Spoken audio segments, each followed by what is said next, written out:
Hey there, Internet people, and welcome back to Green Wing Gaming, or welcome if you're new. If you are new to the channel, this is a Friday upload, and Fridays here, we like to play tabletop games. So we are continuing on with our playthrough of Rangers of Shadowdeep. We are finally finishing off the Menagerie mission pack. I say finally. For those of you who are new to the channel, I've been a little unreliable with my uploads lately. There's been a whole thing with a new job, and it made filming a little complicated. But we're finally getting the second scenario uploaded. The previous scenario was tons of fun and kind of an unexpected nail-biter. I'm not going to go too into detail as to why. If you haven't seen it, go back and watch it. In fact, I have a whole playlist on the channel of all of our Rangers of Shadowdeep games, so if you want to learn about how the game works, you can go all the way back to our first scenario. If you already know how the game works and you just want to see some more playthroughs, I believe this is going to be episode 26. So there's 25 other games up on the channel. So enjoy. You're more than welcome to watch to your heart's content.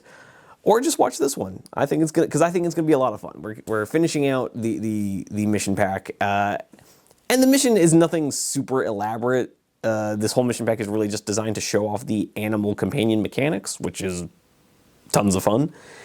Other than that, there's just a couple quick things. First, I made a bit of an error in the last video. Nothing too dramatic. I had undercounted Lady Sakai's. For those of you who are new, Lady Sakai is the name of the ranger for this warband that I'm running through this particular mission pack. She's not the ranger I've been using for most of these playthroughs, but I wanted to. We introduced her kind of a while back, and so I wanted to show that warband a little more love. So, but I had miscalculated her recruitment points, which is the number, which contributes to the number of companions she can have. I had failed to account for her leadership ability, so she actually had like 10 more recruitment points than I thought she did. So I was able to afford a swordsman rather than just a recruit. So even though Jamie the Slayer, our new addition to the party, got absolutely stomped out by a bear in the last scenario, he has somehow failed upwards into being a swordsman rather than a recruit. So all's well that ends well. I guess he has just failed upwards. It's fine. The only other thing I need to give you guys a heads up about is that this scenario calls for some very specific terrain. It needs the player to have like 6 large covered wagons. I did not have the minis for that. I managed to get my hands on like 2, and they were like really complicated to put together, and they were just going to be a giant pain to paint. I normally have a very strict rule about no unpainted minis. These wagons are just not going to be painted up to my usual standard, so I do apologize about that, but I wanted to go ahead and get this filmed, and if I didn't, this very simple scenario was going to take like weeks to prepare for, just sitting there painting these annoying wagon models. So these will be the first unpainted minis you see on the channel. I humbly beg your forgiveness. But with all that being said, there's not much else to say. We're just going to go ahead and get right into the scenario. But if you'll forgive me, I do just want to remind you guys that the channel is still very young and very small. So anything you guys can do to interact or help out the channel really does go a long way. You've already done me a huge solid just by clicking on the video, but watching all the way to the end or as far into the video as you possibly can really does help out with the watched hours for the channel. Obviously, hitting the like button, subscribing, very obvious ways to help. And other than that, I always like to end these intros asking you guys to leave a comment down below about whatever. Do you like Rangers of Shadowdeep? Do you not? Have you gotten to try it? Not because it helps the channel. I actually remain unconvinced that comments are particularly helpful to channel growth. I just really like hearing from you guys. I know that sounds cliche and corny, but I do. I have yet to have a negative interaction in the comment section, which is not what I was expecting from YouTube at all. But with that being said, I would really like to hear from you guys, but with all that out of the way, all the self-promotion aside, we're playing Rangers of Shadowdeep, we're finishing out the Menagerie mission pack, so let's just get into it. Okay, guys, we are going to start off, as is tradition, with the quick narrative synopsis of the scenario. So here we have Scenario 2, the counter ambush.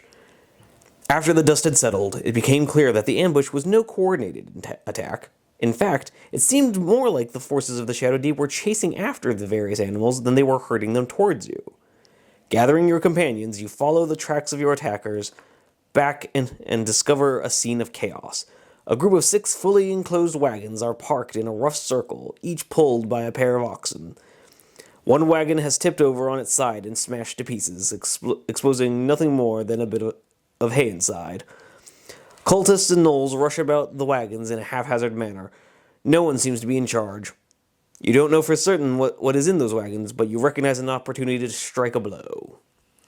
So there we have it. We've stumbled upon a group of enemies about as confused and lost as we are, and we've decided to strike back and deal a blow to the forces of the enemy. But with that narrative out of the way, let's take a quick look at the board. Taking a quick look, we've got our terrain set up. Again, I have to apologize for this grotesque, unpainted mini on the table. I promise I will try to keep that to a minimum going forward, guys. But yeah, so instead of the 6 wagons that we've read about in the narrative there, we've got 2 wagons, a cart, and some tents. We've got a collection of gnolls in the center here. We've got a trio of archers that the rules specifically say to arrange in a rough triangle, which is what I've gone for here, and 2 of the wagons are manned by temple guards, who, the really annoying thing there is that as long as they're on the wagons, they get a +3 when being targeted by any attack. So yeah, that'll be fun. Because what these temple guardians needed was definitely just a passive +3 buff to their abilities. But anyways, the whole scenario is being played on a 30 by 30 square. This game mat I'm using from Table War, by the way, makers of many fine game mats. It's already 30 inches across, but it's substantially wider. So I've just used these red dice that you see here to mark off the 30 inches across the board. But yeah, I don't really have a super complicated, like, extravagant plan here. The rules are the vaguest I've ever seen in this game for where you can deploy your guys. It literally just says, have them along a table edge, they don't have to be together. I guess that's meant to reflect the fact that we're the ones doing the ambushing this time, so we have kind of our pick of where we get to deploy. But with all that being said, the one real rule that I want to show off for you guys here, there was a couple of very involved special rules for this scenario. I'm going to skip over most of them because I don't think they add a whole lot. There's a whole stealth mechanic where every time we make a stealth, I can make a series of stealth checks, and every time I do, I can pick one of our good guys here and make one full move forward. It's a small map. I don't really think it's going to matter all that much. The only roll I am going to make is the game does call for us to make a tracking roll, target number 18. If successful, we get to just remove one of these gnoll beast handlers and just have them not be part of the scenario. So I've already checked. None of our heroes have any tracking. Like, not a lick. Not any. Not even the bounty hunter, who probably should. That's a bit of an oversight on my part, guys. But anyways, so here I'm just going to show off this first roll of the game for you. See if we can crank an 18 or better. No, not even close. We roll a 9. We will, in fact, be dealing with the full complement of gnolls. But with all that being said, I've given you guys a quick look at the board. Again, I wish I could tell you guys more about where I have found the various pieces of terrain. Literally everything you're seeing on the table I found on either eBay or Etsy. I wish I could tell you more, guys. I really do. The only piece of terrain I actually know where it's from is that boulder over there, and it's from a game called Legends of Signum. Literally just Google Legends of Signum, and you'll find that piece of terrain on the website. Best I can do, guys. I do apologize. But with all that being said, we've taken a sweep of the board, we know the scenario, so let's just get into turn number 1. Alright guys, go ahead and starting off this scenario. We're jumping into the first ranger phase of the game, And I wish I had some super elaborate, complicated plan for you, but the name of the game here is Bum Rush. We are just going to rush in there as quick as we can. What with this being like a counter ambush, that just feels appropriate, that we're not going to do anything fancy. We're not going to try and scamper around and be super clever about it. We are just going to rush in and take maximum advantage of the fact that they don't know we're coming. So we're going to be starting off in the Ranger phase with Lady Sakai, and I'm going to group activate her with Becca the Bounty Hunter right next to her, and Vlad von Orstein off to her right. We're just going to start off with two people that have ranged attacks that they can make right off the bat, see if we can't clear our path. Now, I did take a slightly closer look at the rules for the Temple Guardians on the wagons. They only get that +3 buff if they are being targeted by a ranged attack. At least that is how I understood it as I was reading it. If you guys have the Menagerie mission pack and you understand differently, please do let me know. But that is how I currently am understanding it. So we are going to start off with Olaf here, and he's just going to use his for those of you who are new, there's no rules in this game for black powder weapons, but this is a really cool model with a flintlock musket pistol. So just something I've had for him since we first met him in the Blood Moon mission pack is he has a once per game pistol shot. It's only got like an 8-inch range, which coincidentally, he starts off in range of this Temple Guard Archer, which for those of you that are curious, this is just a 3 Kreen Dungeons & Dragons mini. But anyway, so we're going to start off with Olaf trying to dial up a pistol shot into the 3 Kreen. Now, because it's the Archer variant, it actually only has a fight of +1. Oh no, sorry, the Archers... From what I'm looking at here, the Archers have a +0, and it's the actual Temple Guards that have a fight of +1. So it's Olaf's shoot of +1 to a fight of +0. As is tradition, blue dice will be for the baddies, green dice will be for the good guys. Oh, and as is also tradition, Olaf's pistol shot is completely wasted. So Olaf rolls a 2, not an auspicious start to our game. But the 3 Kreen, the Temple Guard Archer, has rolled a 7 and is fine. The pistol shot rings out, alerting everyone to our presence immediately and doing no damage. So we're going to jump over to Becca the Bounty Hunter. She's going to dial up a crossbow shot onto that same Temple Guard, see if she, kind of looking over at Olaf in frustration as he kind of awkwardly looks around at everyone, impotently tucking his pistol away. And she just raises her crossbow, looking to do a little bit better. Okay, so this time the Temple Guard has rolled a 1, and Becca has rolled an 18 with her +3 shoot stat. That's going to be just oodles of damage. Suffice to say, Insect Boy go splat. So yeah, that is our first casualty of the day. The first Archer down, which is actually going to be a good thing, because that was the only Archer, as far as I can reasonably tell, that was the only Archer that has what I'm willing to call line of sight. Because this Archer over here has a tent, which is meant to symbolize a giant wagon, and a hill between him and our models. Ditto over here with a forest and what is meant to be a wagon. I just don't feel comfortable saying that those guys have line of sight to our heroes. So the next step is going to be for Lady Sakai to take her first action, and her 7-inch move more than gets her into range of her next victim. So as the pistol alerts the enemy to her presence, she takes advantage of the slight moment of panic as the creatures all kind of look to each other, lettering out chitters of alarm. She notes with satisfaction that as she charges forward, her silver katana at the ready, the twang of a crossbow silencing the archer to her right, and rushes towards the Temple Guard, getting ready to load up into one of the wagons.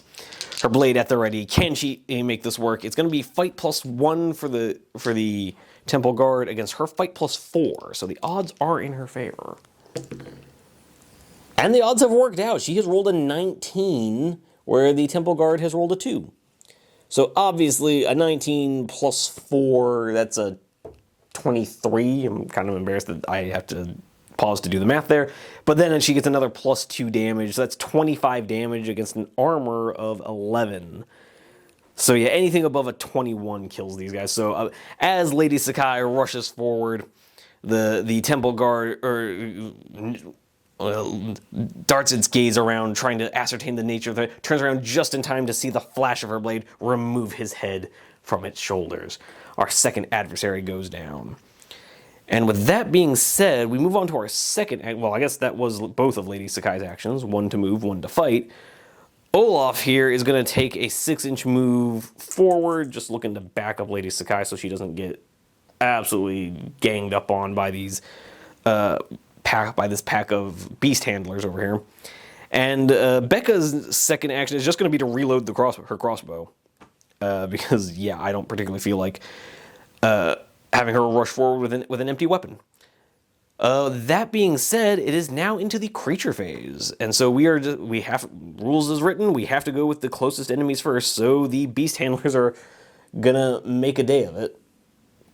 So they look over and see these pesky man things messing around with one of their wagons, and this one lets out a howl of protest and comes rushing forward, looking to get into base contact with Lady Sakai, and then Olaf will come forward into base contact to give her a gang up bonus. So again, I for those of you who've watched a lot of these, you'll get annoyed with me repeating this, but for anyone new who might be familiar with the rules here, strictly speaking, rules as written, because Olaf has piled into the beast handler, it should now attack him because he has fewer wounds, and the rules state the monsters should always attack the player-controlled model with the fewest wounds. I have a whole thing that, like, if the creature's first action was to charge one model, the creature should have to attack that model, and not just suddenly decide, oh, something like mildly weaker, I'm going to attack that instead. That, to me, just doesn't make a lot of sense. So he is going to continue attacking Lady Sakai, at least for now. And then my whole thing is that in subsequent rounds of combat, we go back to rules as written. But anyway, so the Beast Handler is now in combat with both of them. It has a fight of +2 against Lady Sakai's now fight of +5 with the gang up bonus. And we've rolled another natural 1 for the baddies and a 17 for our good guys. So that is a 17 +5. With another +2, I'm having to do math, sorry guys. So a total of 24 points of damage with the +2 from a two-handed weapon. The handler, again, same as the Temple Guardians, anything above 21 just one taps. So as Lady Sakai has removed the Temple Guardian's head from its shoulders, she looks up just in time to see She looks up from the corpse of her first victim, seeing a beast handler emerging from the darkness, rushing towards her, who then probably gets shoulder checked by Olaf right onto Lady Sakai's partially extended katana, and she just leans into the thrust, impaling the gnoll through the heart, and just kind of casually kicking him off her blade, disdainful of these untrained rabble. With that, we're now going to move on to the next beast handler, who is going to go for Olaf.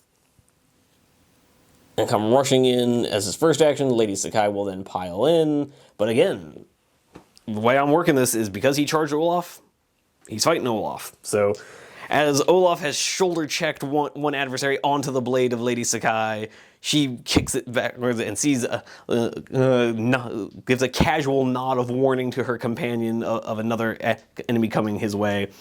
Picking up a stone and just kind of chucking it at its face, or something to that effect, in some way attempting to distract the creature while Olaf squares off with it. His fight goes from a fight +3 to a fight +4 against the Beast Handler's fight of +2. So let's see how that works out. Okay, so I'm having to do some math real quick. The Beast Handler has rolled a 14, becomes a 16. The Olaf has rolled a 11, becomes a 15. So unfortunately, our Beast Handler has won that fight. Olaf has 11 armor, so he's going to go down to, I believe, he should have 13 wounds at this point, so he's going to go down to 11, which is unfortunate. But oh well, we can't one tap the entire enemy force first turn. But with that being said, it's now time for another beast handler to rush forward, as Olaf has tried to raise his blade in time to deal with the onrushing beast handler.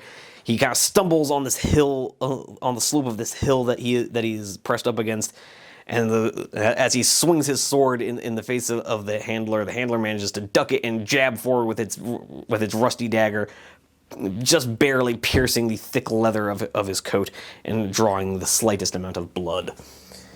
As Lady Sakai seeks to turn and bring aid to Olaf, she can't help but notice the approaching pair of additional beast handlers, and must for now leave her friend to his own combat to prevent these additional foes from overwhelming them. So as a third beast handler rushes forward, it's now just going to be her +4 against the beast handler's +2. She raises her sword, her now bloodied sword, in challenge, extending it straight towards her adversary as he rushes in. Oh dear. She has rolled a 4, becomes an 8 to a 17, becomes a 19. That's not great. So as much as I hate to do it, she is going to be activating her once per game reroll to see if she can't fix that. Okay, so fortunately the reroll has paid off, giving us a 17. So it's 17 to 17. Lady Sakai's noticeably better modifier. So it goes up to her 17 goes to a 21, becomes 23 points of damage. So yeah, literally Lady Sakai just sticks her silver katana out straight in front of her, and with a quick flick of her wrist manages to angle the tip of the blade around the approaching adversary's collar staff, driving it into the throat of this beast handler, killing it instantly, and this time slightly less disdainfully whipping the blade out, showing her adversaries just the slightest bit of respect, as yet another one collapses dead to the floor. And second verse, same as the first, or at this point, fourth verse, same as the first. The last of she just barely manages to kill that third beast handler and kick it off her blade as the fourth one is coming in close behind it. She manages to bring her blade up in a blocking motion to try and deflect this final incoming attack. Oops, sorry, we almost sent that off the table. So our beast handler has rolled a 3, and Lady Sakai has rolled an 11. So she obviously wins that one. I don't know if that's actually going to do any damage. Oh, the handler only has armor of 11. So with her modifier of +4 and +2 damage, so that's going to be a total score of 17. So that's going to be 17, or it's going to be 6 points of damage. Sorry, I can do math, I promise.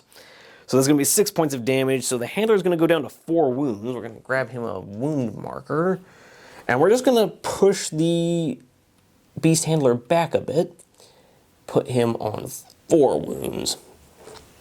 So all in all, a fairly successful turn. We the Rangers have had a very successful creature phase, because now what we're gonna do is we're gonna have this archer just make a double move, because he has no line of sight, but is obviously aware of our heroes, and so it's just gonna come down like so. The rules as written say that this other temple guard who is currently manning this wagon, he's actually going to try and get away. However, he doesn't do that until the second turn, so that temple guard effectively just stays motionless at the wagon until the second turn. I like to think of it as that he's trying to gather his things and get onto the wagon to get underway. But with that being said, we are going to have this final archer just going to move up 6 inches, getting the line of sight on people, and is just going to dial up a shot towards our newest companion, Bellatrix the cat, who is actually using the stats for a monkey, but I don't have a monkey mini, I do have a cat mini, so it's Bellatrix the cat. So going to be a shoot of +1 against Bellatrix's fight of +0. Come on, don't kill the cat. So the creature has rolled a total of a 10. Bellatrix has an armor of, looking at it, can't seem to find her armor, but it's definitely more than 10, because 10 is literally the baseline, so she's going to be just fine. The arrows whizzes past the cat's head, who lets out a hiss of annoyance and continues on her merry way.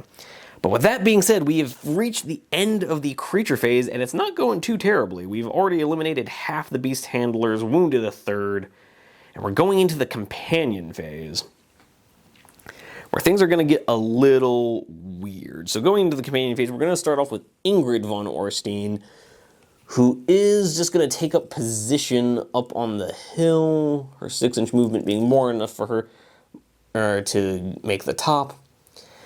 And now that she has this hill to her advantage, she's going to dial up a shot on that wounded beast handler, who will have a fight of +3 because she moved first. But she has a shoot of +3, so let's see if she can't put him down.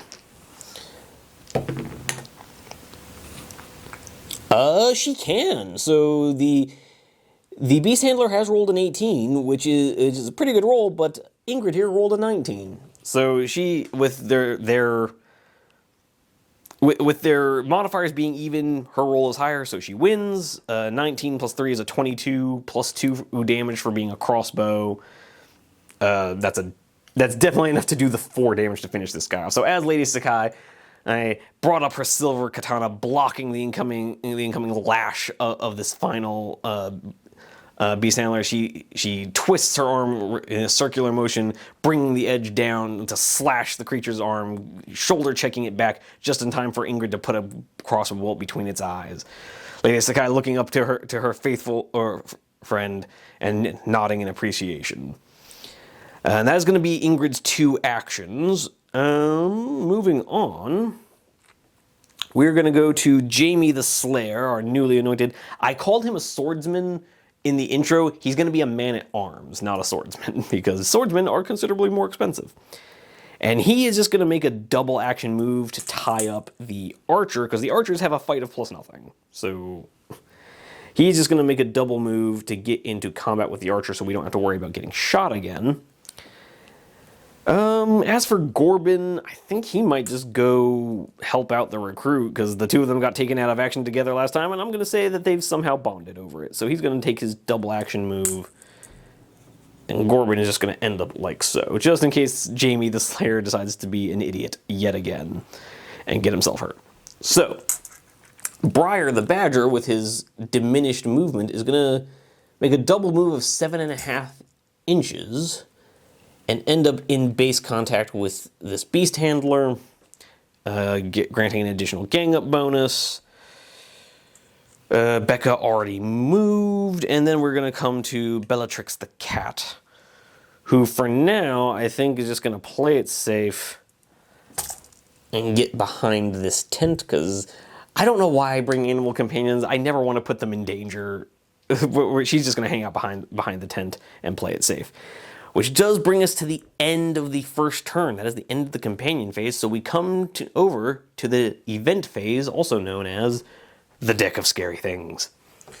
And what will we draw from the deck?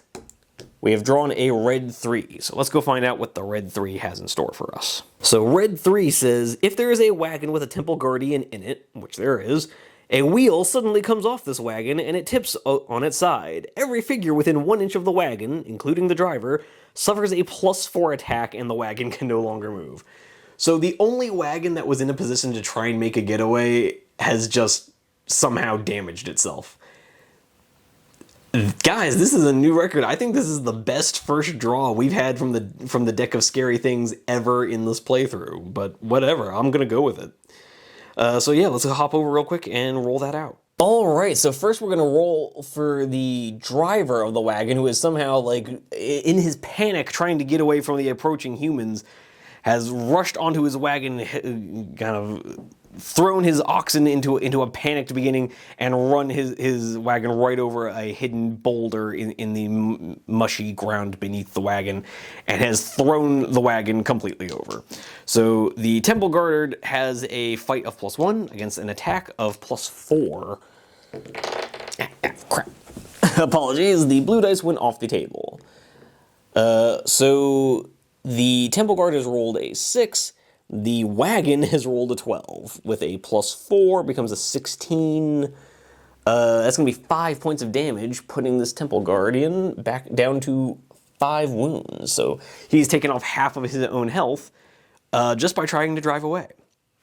And this Temple Guard archer immediately next to him is also going to have to suffer an attack with a fight of +0 against fight of +4. Okay, and this one we've rolled a 19 to a 13, definitely enough to kill the archer. So the archer heard Olaf's pistol go off, came rushing to see what the commotion was about, and then immediately gets run over by a malfunctioning wagon. Guys, I don't want to jinx myself, but I'm starting to think that maybe this scenario is not going to be as closely run as the previous one. But with all that being said, that gets us through resolving the deck of scary things, and I will see you guys in the next turn. Alright, coming into the second turn here, I'm trying not to jinx myself and trying not to let hubris be my downfall, but things are looking pretty solid for us. That being said, we are going to go into the Arranger phase where we're going to group activate with Olaf and with Briar the Badger. So Lady Sakai is looking down at the trio of dead beast handlers and sees this last one pressing its rusty dagger into the gut of her friend. And now that she's finally free to react and not fending off a tidal wave of approaching gnolls, she flicks the blood off her katana and rushes forward back into the fray. Her now fight of +6 with a double gang up against a fight of +2. And Lady Sakai has rolled a 19 to a 10. So yes, Lady Sakai just calmly flicks the blood off her blade before turning to face the back of the gnoll as it's rushing in, as it's still pressing forward on Olaf, and just jabs her blade smoothly between some ribs underneath the messed up the soiled robes of this terrified gnoll, just seamlessly finding her katana's way through both lungs and his heart, pulling it back out as quickly as it entered, and letting the unfortunate creature collapse to the ground, spitting up its own blood. But with that being said, Briar is just gonna move over here to activate that quote-unquote wagon. Olaf here is just gonna sidestep with his first action to interact with this wagon. And Lady Sakai is going to move up her 7 inches to this wagon, or air quotes wagon, and she won't be able to interact with it because, as I understand it for this scenario, you do have to spend an action to activate the interactions. But with that being said, we have a whole second deck of cards here for the wagons, which I thought was pretty cool. So we are going to be drawing our cards for the wagons. So for Briar's Discovery, it's going to be the black 6, and for Olaf, it's going to be the black 9. We'll go ahead and wait to find out what those are at the end of the turn. But you have duly witnessed what the card drawing is. That being said, that does bring us to the end of the Ranger phase and into the Creature phase. We've got to first resolve the Archer in contact with Jamie the Slayer. And yes, Jamie did in fact name himself the Slayer. But anyways, so this Archer is going to have a fight of +0 against Jamie's fight of +3 because he is a man-at-arms. Unfortunately, it doesn't seem to have helped. Jamie has rolled a 1. The Temple Guard Archer has rolled a 13. Jamie only has an armor of 12, so he is going to take a point of damage. He's going to go down to 11 wounds. Ooh, I don't know if oh, here we go. Here's another D12. So we found an 11. Here we go. So Jamie goes down to 11 wounds, and that is the Temple Guard done, because it can't attack twice. The other Temple Guard, with his wagon now disabled, is just going to double action move into Lady Sakai, because that's kind of all he can do. And that's the end of the Creature phase. Into the Companion phase, we are going to have Bellatrix the cat kind of darting past Jamie, seeing him get just socked in the face with a bow. Jamie has drawn his sword and boldly declared, "I shall fell every last one of you foul creatures," rushes towards an archer, immediately gets punched in the face with the bow. So Bellatrix the cat is just going to circle around, get into base contact, hissing and clawing at the Temple Guard to distract it, And then Gorbin here, with his fight of +3 going up to a fight of +5 with the double gang up, is just going to stomp, stomp, stomp forward, looking to keep his friend from getting hurt yet again. So Gorbin coming in with a fight of +5. Rolls a 3. And the archer has rolled a 7, but 3 with a +5 is 8. Even with Gorbin's bonus 2 damage from being huge, it's still not going to be enough. It's going to do 10 damage. It has an armor of 11, so it just does nothing, which is unfortunate. But with that being said, we are going to go to Ingrid and Becca, neither of whom really have anything to do now. I'm not going to risk hitting Lady Sakai with a stray shot, so Ingrid here is just going to double action move, and 9 inches... Oddly enough, with these very small Rangers of Shadowdeep's board gaming spaces, 9 inches is actually going to get her into combat. As someone who plays a lot of like 40k and 30k, it's really weird to me that 9 inches is like enough to get you more or less halfway across the table for a lot of these scenarios, but I'm trying to get used to it. And Becca is just going to do much the same, rushing forward now that her crossbow is reloaded just in time to be completely useless. And that is going to bring us to the end of the companion phase. So we're just going to come over real quick and draw from the deck of scary things. We've drawn the red ace. I'm sure that's going to be something perfectly terrible. But with all that being said, let's go find out what the deck of scary things has for us, and let's find out what those wagons were. Alright, so the red ace says that we place a bear adjacent to a random point of a random wagon. So I will roll that up in just a second. It'll just be a roll of a d6. In fact, let me just grab a d6 real quick. So we're just going to roll a d6, and it'll be the 4th wagon from my perspective. Cool. So we're going to place a bear adjacent to the 4th wagon from my table edge. Anyways, moving on to the black 9.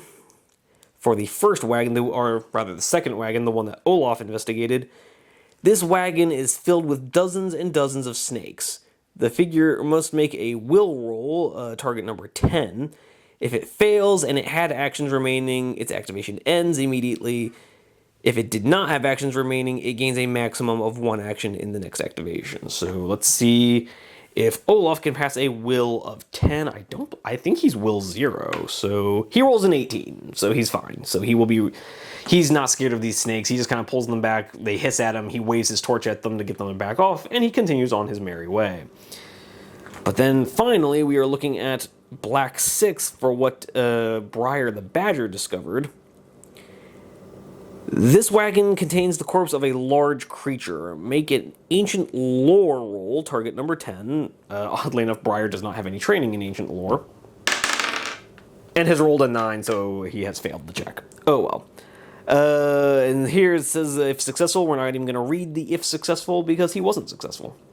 All that being said, we have resolved everything for this turn. I will get that bear placed in a second, and I'll see you guys in the next turn. Alright, coming into turn 3 here, giving you a quick sweep of the board.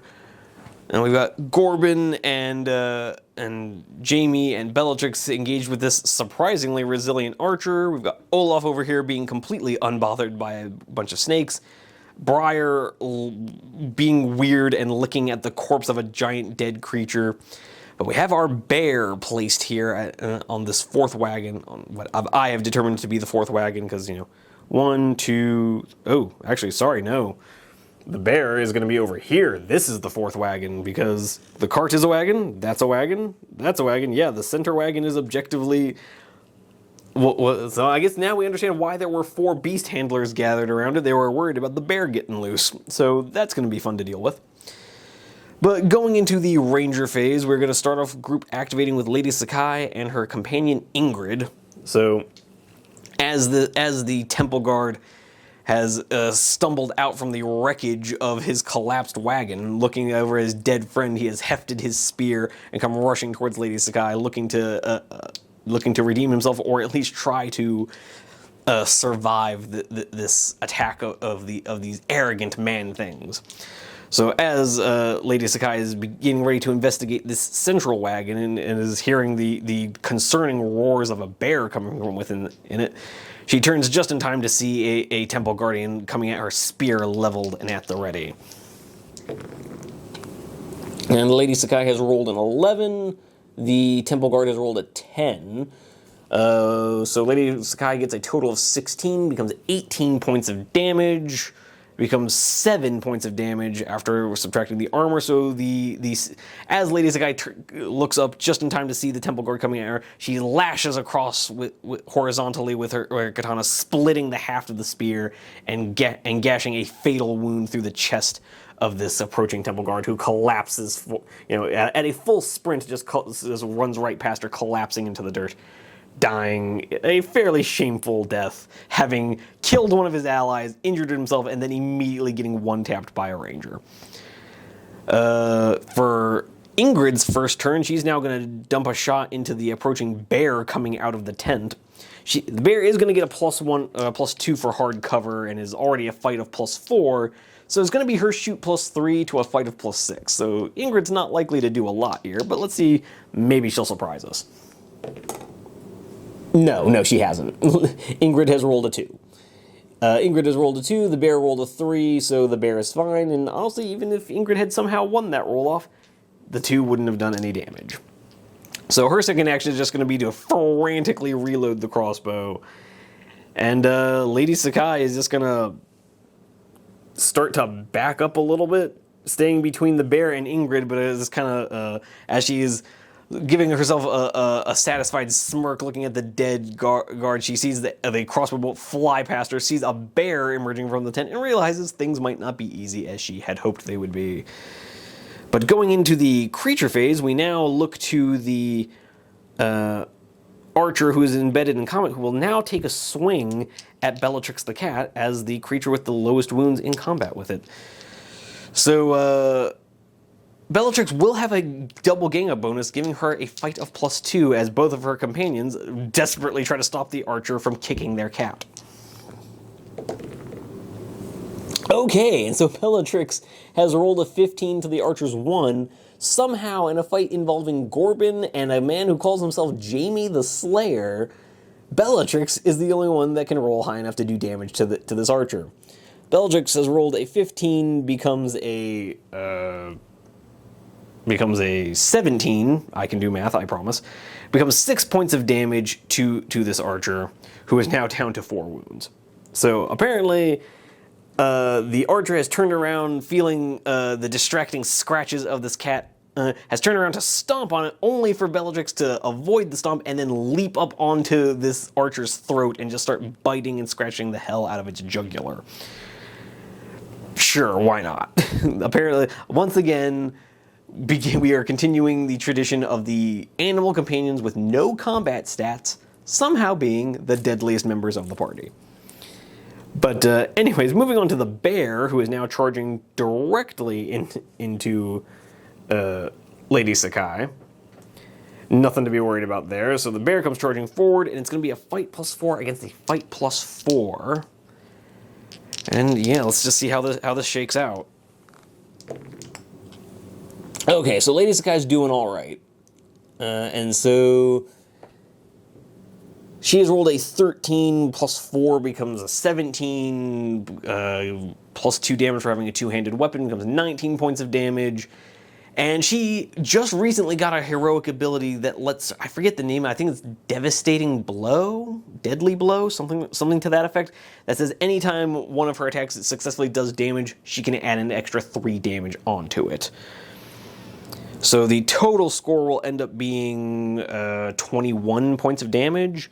Bears have an armor of 12, so that becomes 9 points of damage out of 14. So the bear is down to 5 wounds. So as the bear comes rushing forward, Lady Sakai just starts backing up frantically, waving holding her katana steadily out in front of her. Definitely not panicking, not at all. Why would you ask? And so holding out her silver katana ahead of her, the bear comes rushing forward and as much as I hate making pop culture references, I don't know if you guys ever saw The Mandalorian in I believe it's the second episode when that Mudhorn comes charging at him and he's just holding out his vibro knife. That's kind of what I'm picturing here. She's just holding out this, katana blades are fairly flimsy. She's just holding that out in front of her thinking, oh, this is not going to be enough, and has somehow just like slid off to the side just at the right angle to jab the katana into the side of this bear, opening up a massive gaping wound all along the bear's side as the bear lets out a pained roar of outrage. But with that being said, that will bring us to the end of the creature phase, because there's only 2 creatures on the table. And we're going to come back over here to this combat for the companion phase. We're going to have Gorbin try to finish things off as Bellatrix is just clawing and biting at this temple guard, and the archer is flailing around trying to get this cap off of it. Gorbin rears up again, having had his first blow go clean over this insectoid creature's head. He's not quite used to fighting things like this. He hasn't seen a lot of them. So he rolls his +5 attack, and this time he's right on the money. The archer rolls a 1, he rolls a 17. Bellatrix sees the incoming glint of a massive mace and just lets out a panic, leaps away just as Gorbin's mace slams this insectoid creature into the dirt, splatting its innards everywhere. And then his second action is just going to be to move 6 inches this way, trying to help deal with the bear. And Jamie is now just going to take his opportunity to investigate this here wagon. And Bellatrix is going to start moving up to do the same. It's going to take her a double action to get there.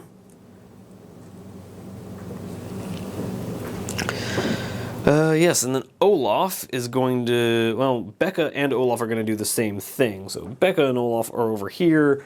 They're just going to come rushing into the defense of their liege lord. Both able to make it there in a single action. Although I suppose Olaf, we shouldn't be doing him yet, because he is not able to go yet. So Becca comes rushing in. She, as an archer, has a fight of +0. I'm not even gonna have her actually do anything. We're just gonna have her rush in there to get a gang up bonus, and then we're gonna have Olaf come in. His first action gets him there. Second action, he's now gonna be a fight +5 against the bear's fight +4. And let's not forget, he's down to 11 wounds. Oh dear. So that's not great. Olaf has rolled a 7. The bear has rolled a 19. That becomes 23 points of damage. Olaf only has an armor of 11, so he takes 12 points of damage and is immediately smacked away by the bear. So Olaf comes charging in with his torch, letting out a howl of triumph, think he's going to finish off the bear. The bear just reaches back and backhands him away. So let's find out, is Olaf going to be okay? Yes, he has rolled a 12 on the out-of-action table. He is going to be just fine. He's going to roll a full recovery. But yes, Olaf is removed. That's what you get for charging bears. That's why we don't fight bears, ladies and gentlemen. This is a PSA here at Green Wing Gaming. Don't charge bears. But with that being said, I definitely don't want to attack with Becca now, so we're just going to end the turn. So that means it's time for the deck of scary things. Although, actually, Jamie here needs to draw a card from the tent deck. So he is going to draw the Black King. We'll find out what that does. But from the deck of scary things, we draw the red 4. So let's find out what those two things do, and we'll be back in just a sec. Alright, so red 4 says, choose one Gnoll or Temple Guardian. A tiger suddenly leaps out of the shadows and attacks it. Place a tiger in combat with that chosen figure. This tiger counts as a companion for the rest of the scenario. If there are no Gnolls or Temple Guardians on the table, place it adjacent to a wagon. So the deck of scary things is turning out not to be that scary, because the first thing we drew was ended up injuring one Temple Guard and killing another. The next one is giving us a free tiger companion. I don't know what to do with that, guys, but okay, sure. We're gonna go over to the Black King, which is what we drew for the wagon. The wagon contains a pair of emaciated captives. Treat them as companions for the rest of the scenario. They have the stats of a civilian, but only 2 health each. Receive 10 experience. Gain an additional 10 experience for each civilian that manages to move off the table. Okay, so we're going to get a tiger and a couple of civilians on the table, and I'll see you guys in the next turn. Coming into turn 4 here, guys, things still looking pretty good. We've just gained a tiger animal companion, so we're just going to say that the reason that Temple Guard crashed his wagon and killed his buddy is because there was a tiger trying to jump out of it, who has now leapt out, eaten up the corpse of his friend, and has gained a hatred for the forces of the Shadowdeep, and has decided to join us as an animal companion. Over here we have our emaciated captives that Jamie the Slayer has heroically rescued from their confines. They should be able to make it off the table just fine in the, 6 turns that we have left. So with all that being said, we're just going to jump straight into the Ranger phase, where Lady Sakai has pulled her katana from the side of this bear and is looking to finish it off. She's going to group activate with Ingrid and Becca. Ingrid is just going to come around, getting into base contact, giving Lady Sakai a fight of +6 against the bear's fight of +4. And Lady Sakai has rolled a natural 20 against the bear's natural 1. Alright, so as Lady Sakai has pulled her katana free of the bear, it has reared back, swatting Olaf to the ground, knocking him unconscious as Lady Sakai just brings an upward slice of her blade, gashing open the entire chest and throat of this bear, which then falls back with a final kind of despondent roar, slamming into the soft earth beneath it, being removed from play. So our other companions here don't really have a lot else to do. Ingrid's already in base contact with the wagon, is just going to search it. Becca is just going to make a double move, I guess. We still have 2 wagons to search, so she's just going to kind of make a 9-inch move over towards our lion friend and get into base contact with that wagon. There is no creature phase because all the creatures are dead, and so we are going to have Bellatrix the cat interact with this wagon. So we have a pair of wagon cards to pull, and a pull from the deck of scary things. This turn is going to be a really fast one, guys, and I'm not going to... Oh, actually, sorry, there is one thing we do need to do in the companion phase. We need to move our civilians off the table, because their double action move literally gets them off the table. So there's another 20 XP for us. Mustn't forget that. Mustn't forget kind of... and you know what? Just to make things a little fair, we're going to have... Jamie the Slayer walk off the board with them, bravely escorting them away from the field of battle, having achieved a whole lot of nothing other than getting himself mildly injured. With that being said, let's make our draws from the wagon deck. We've pulled the black jack, we pulled a black jack, and we pulled a black 8.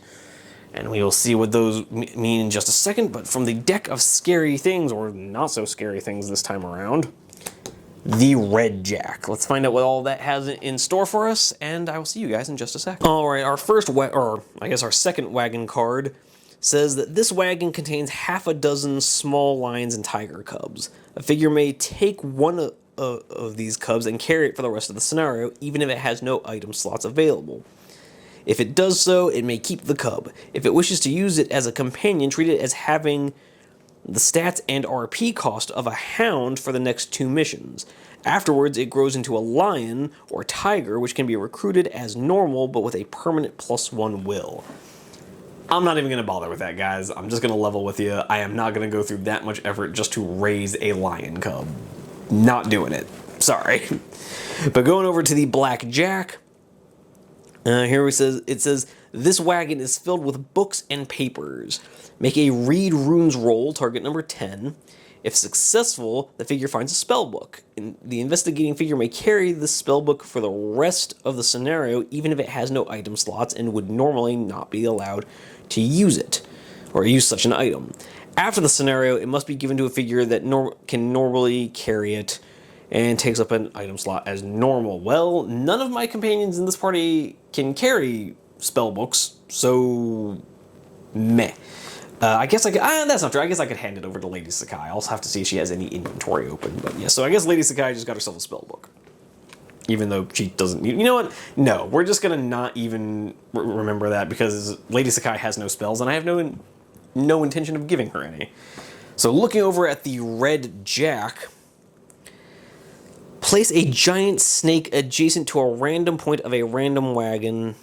Sorry about that, guys. Had a bit of a technical error there for a second, but as I was saying, we're just going to be rolling up real quick to see where the giant snake turns up. Rolling it up real quick. We rolled a 4, so not only was there a bear in that central wagon, there was apparently also a giant snake.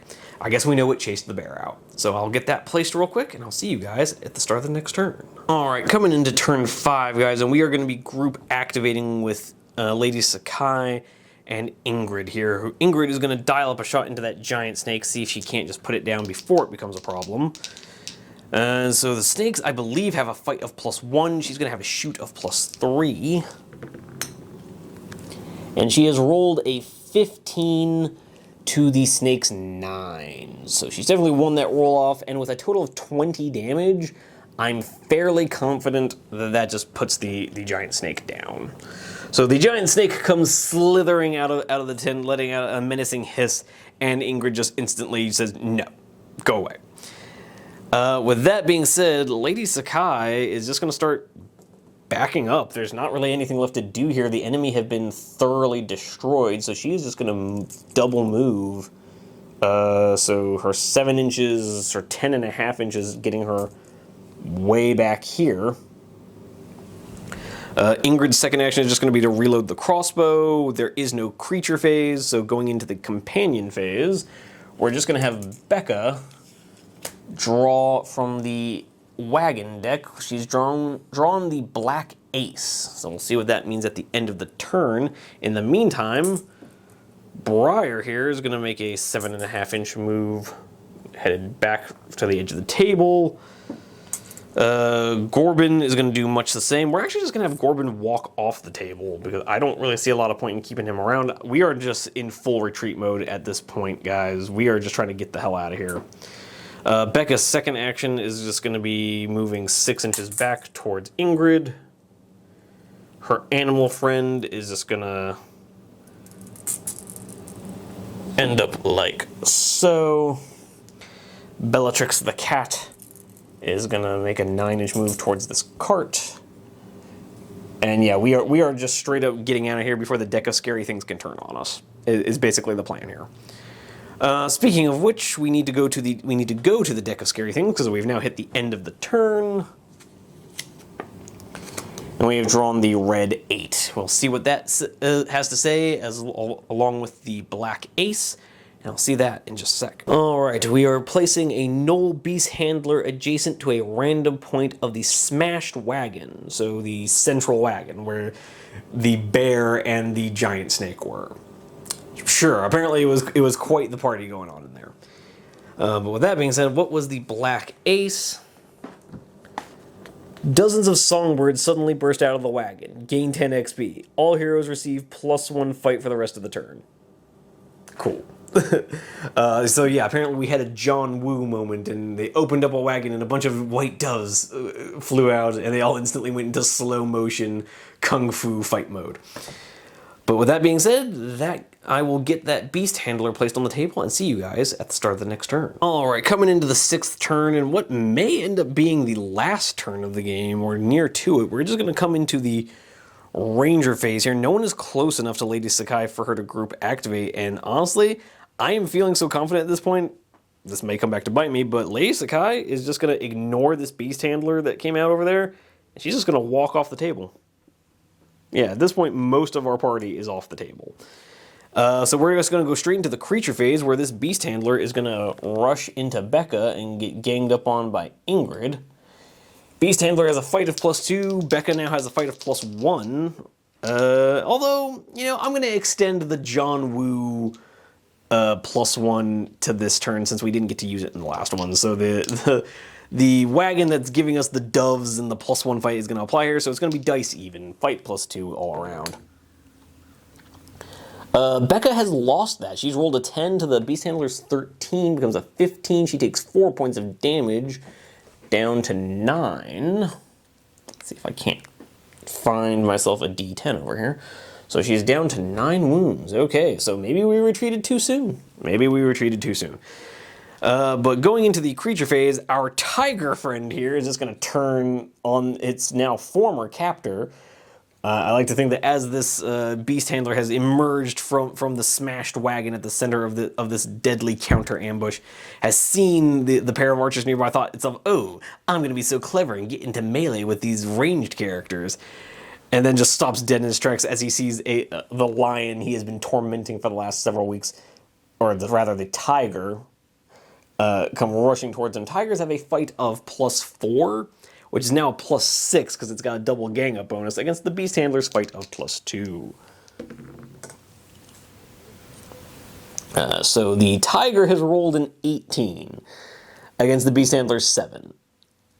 Yeah, with a +6 gang up bonus, that tiger has literally just taken this beast handler's head off. So the beast handler emerged from the tent, feeling so very crafty, feeling like, oh, I will teach these man things to steal, threaten us. And immediately got jumped on by a tiger and died. So now in the creature phase, Briar here is just going to run off the table. Bellatrix the cat is going to get real close and be just out of range of leaving the table. Becca the bounty hunter is going to double action move, now nursing a bit of a wound.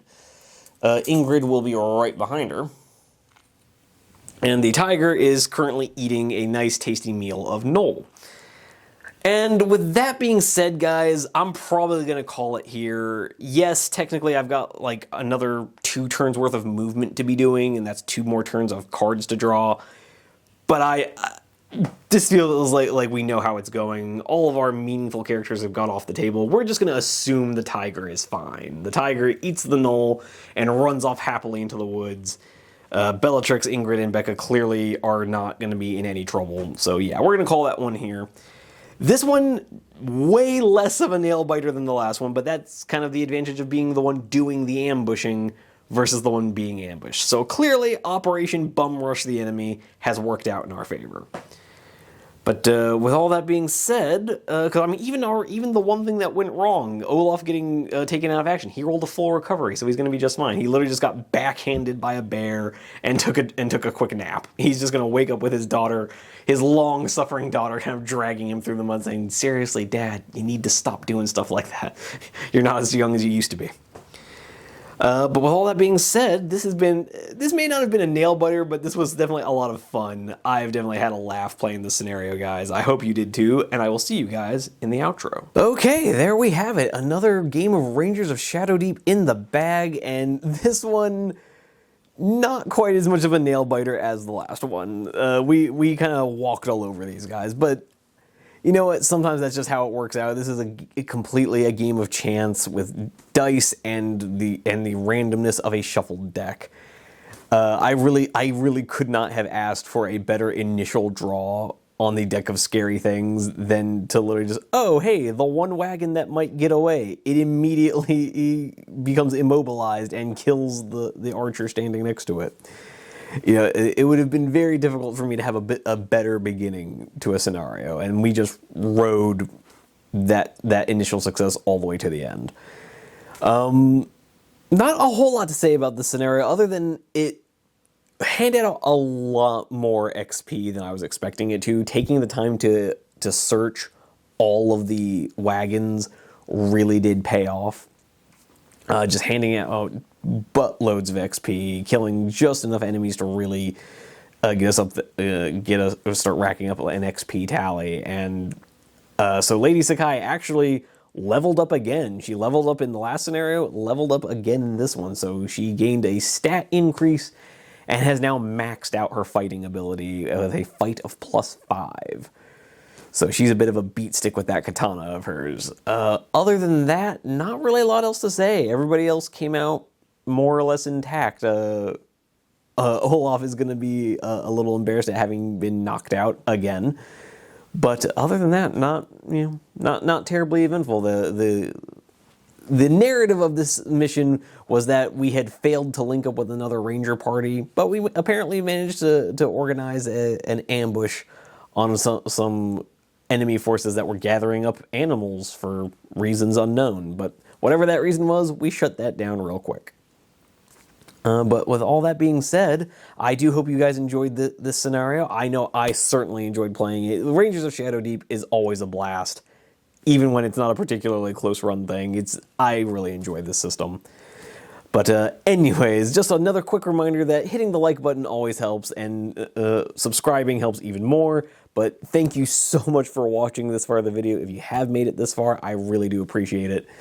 And other than that, please do leave a comment down below. I would love to know what your thoughts on the scenario were. Did I get anything wrong? Have you been enjoying it?